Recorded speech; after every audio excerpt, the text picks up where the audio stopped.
લક્ષ્ય ન્યૂઝ, એક નજર, એક લક્ષ્ય. મહીસાગર જિલ્લાના લુણાવાડા શહેરની પાનમ નદીમાં દશામાની મૂર્તિનું વાજતે ગાજતે વિસર્જન કરવામાં આવ્યું.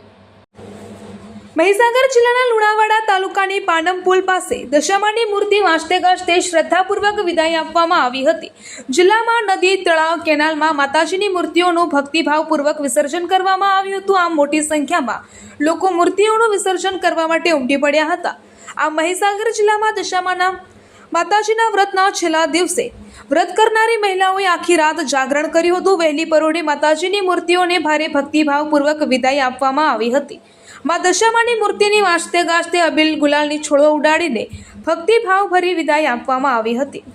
જિલ્લાના વિવિધ તળાવો, નદીઓ અને કેનાલોમાં શ્રદ્ધાળુઓએ માતાજીની મૂર્તિઓનું વિસર્જન કર્યું હતું.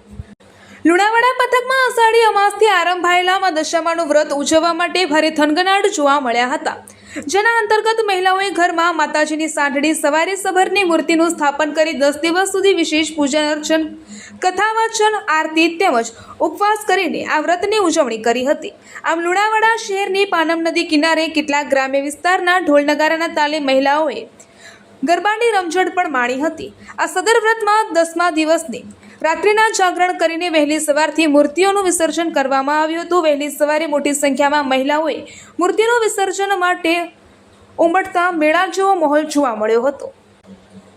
જ્યારે તાત્રોલી પુલ તેમજ મધવાસ અને હોડોડ ખાતે પણ ગ્રામ્ય વિસ્તારોમાંથી ભાવિકો ટ્રેક્ટર, ટ્રોલી, પિયાગો, રિક્ષા, ટેમ્પો જેવા વાહન સાથે ઉમટી પડીને મહીસાગર નદીના નીરમાં વાજતે ગાજતે મૂર્તિઓનું વિસર્જન કરવામાં આવ્યું હતું. આમ દશામાની મૂર્તિઓનું વિસર્જન યાત્રામાં પણ શ્રદ્ધાળુઓનું ઘોડાપૂર જોવા મળ્યું હતું. મા દશામાની ધોન સાથે અબીલ ગુલાલની છોડો સાથે સ્થાપક સ્થાનોથી વિસર્જન યાત્રાઓ નીકળી હતી અને વિસર્જન સ્થળોએ માતાજીમાં જય જયકાર સાથે પહોંચીને દશામાને ફરીથી વહેલા આવજોની લાગણી સાથે મૂર્તિઓનું વિસર્જન કરવામાં આવ્યું હતું. આમ જાગરણના દિવસે દશામાના વ્રતની આરાધના કરનાર ગૃહિણીઓ તેમજ અન્ય શ્રદ્ધાળુઓ સહિત અનેક ભાવિકોએ રાત્રિના સુમારે જાગરણ દરમિયાન રાસ ગરબાની રમઝટ ઉપરાંત દશામાના કથાંક, પરચા દર્શાવતી ગુજરાતી ફિલ્મો નિહાળી હતી. મધરાત્રે જાગરણના સમાપન સાથે જ મૂર્તિઓના વિસર્જનની તૈયારીઓ કરાઈ હતી.